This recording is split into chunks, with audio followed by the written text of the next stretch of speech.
There is no justifiable reason for discrimination because of ancestry, or religion, or race, or color.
To meet the crisis which now hangs over the world, we need many different kinds of strength: military, economic, political, and moral. And of all these, I'm convinced that moral strength is the most vital. When you come right down to it, it is the courage and character of our nation and of each one of us as individuals that will really decide how well we meet this challenge. As Truman stated, there are 4 strengths needed to aid in a crisis: military, political, economic, and moral. He stated that moral strength is the most important of them all. During the Cold War, everyone was wary of communists in their country. Truman even forbid any communists to work in the government. People separated from each other, scared of the idea of communism. There was a feeling of distrust, and in order to be victorious in the Cold War, Truman needed to get the support of the country.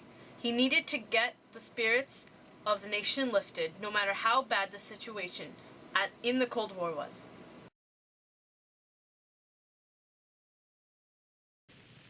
The world knows it has lost a heroic champion of justice and freedom. Tragic fate has thrust upon us grave responsibility. We must carry on.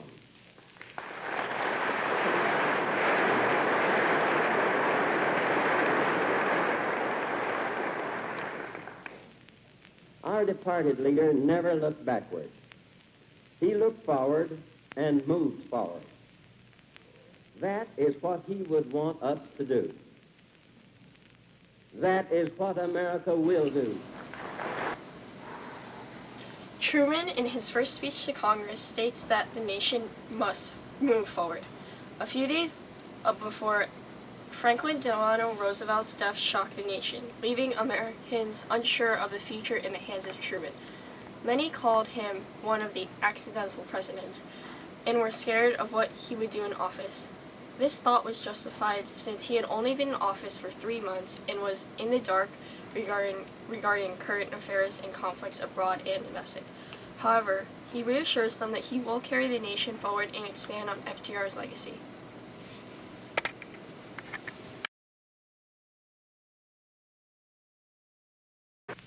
I want in turn to assure my fellow Americans and all of those who love peace and liberty throughout the world that I will support and defend those ideals with all my strength and all my heart.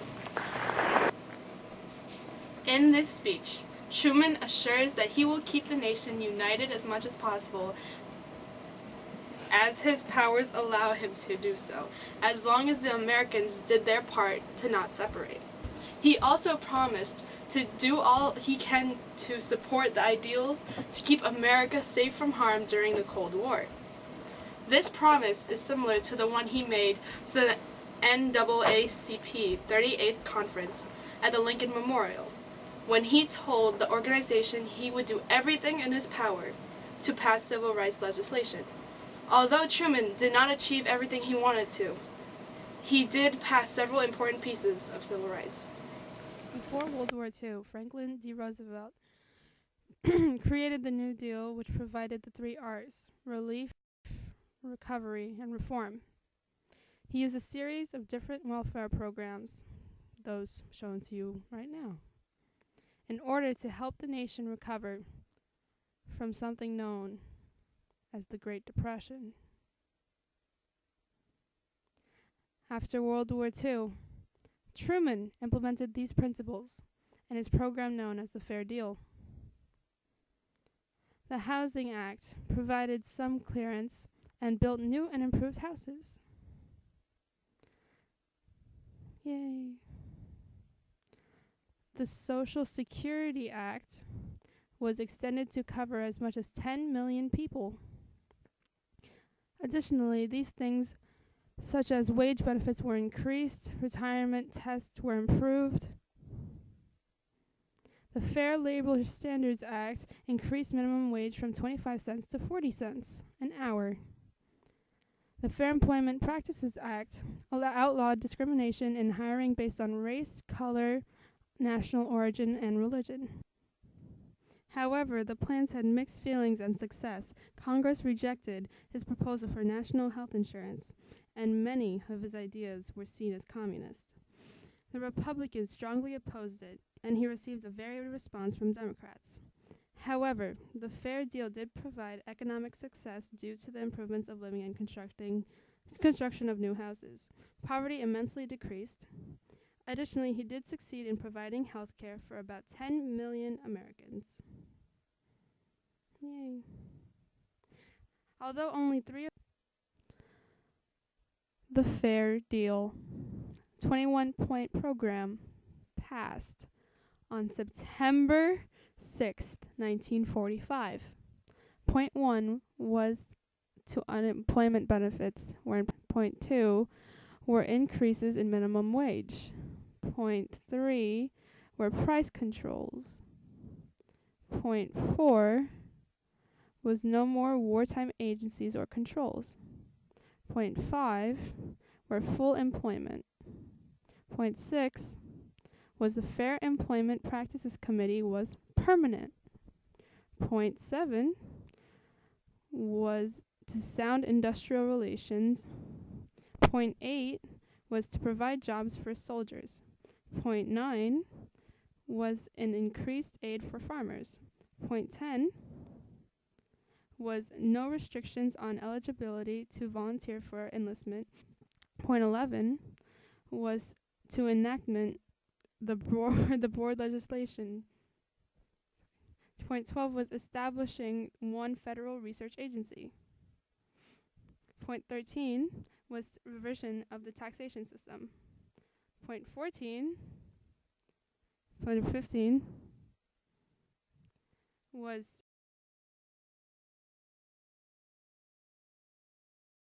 to help small businesses.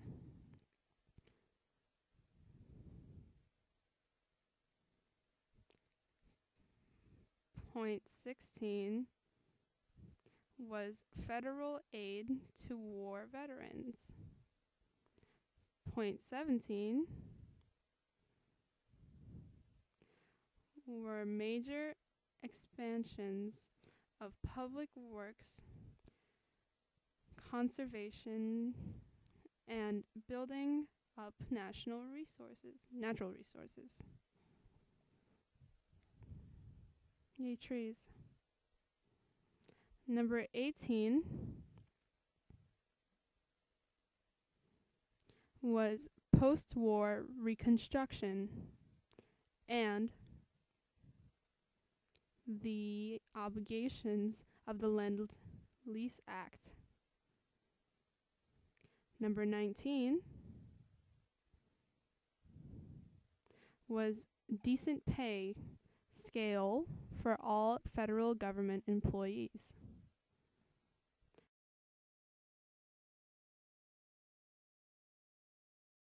Number 20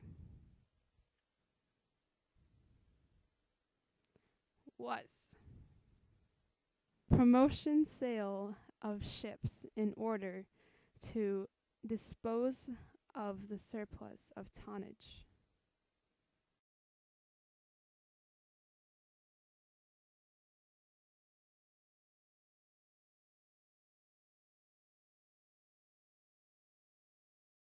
Number 21 was acquisition and retention of stockpiles of materials needed for the defense of the nation.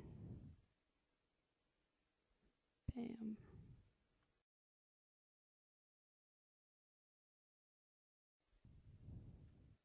Félix Comrade de la Luna, the author of Public versus Private Power during the Truman administration, a study of fair deal liberalism,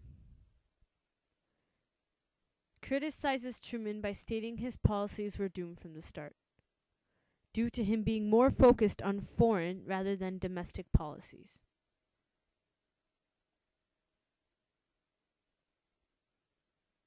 Executive Order Number 9980.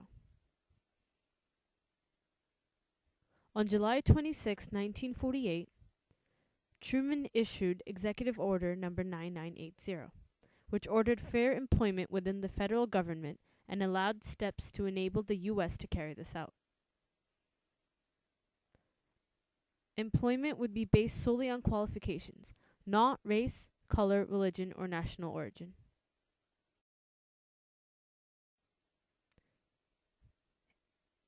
It also created the Fair Employment Board of Civil Commission to create rules and regulate fair employment. Additionally, it allowed the Civil Service Commission to make necessary rules to enforce fair employment. It also helped influence the civil rights movement in the 50s and 60s and fought racism in post-World War II America. Additionally, it helped him win the African American vote later on in the year.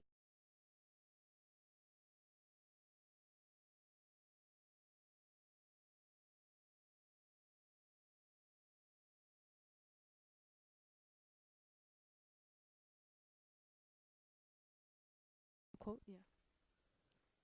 David McCullough, the author of his book Truman, states that this order was the correct choice for him to address civil rights.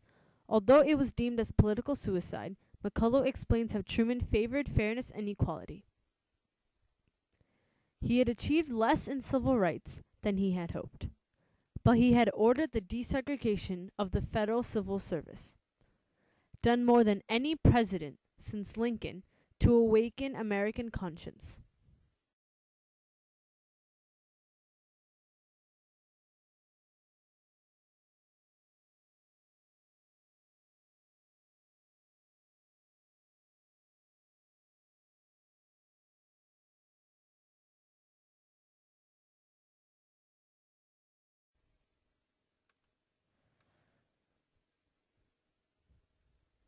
On July 26, 1948, Truman ordered the desegregation of the Army and outlawed discrimination based on race, color, and religion. This was a major civil rights achievement. In World War II, African Americans played a major role in helping America defeat the Axis powers, specifically the Tuskegee Airmen Unit. Despite their success, they were strictly segregated military by the end of the war.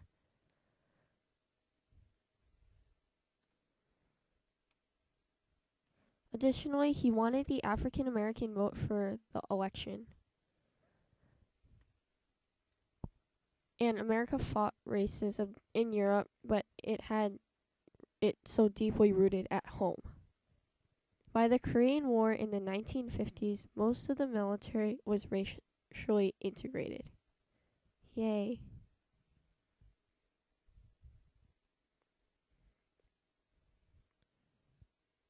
The reaction of this legislation was mixed from each of the branches of the U.S. military. The Air Force and the Marine Corps responded well, but the U.S. Army opposed the idea.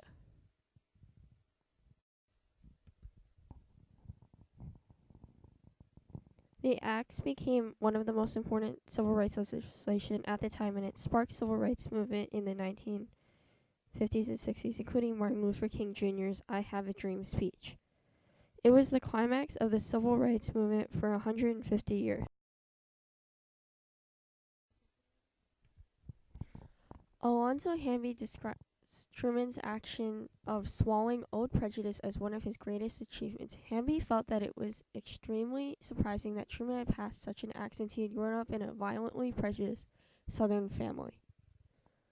Hamby states, "I think he decides he's going to do the right thing, and the right thing is to take the stand he does on civil rights."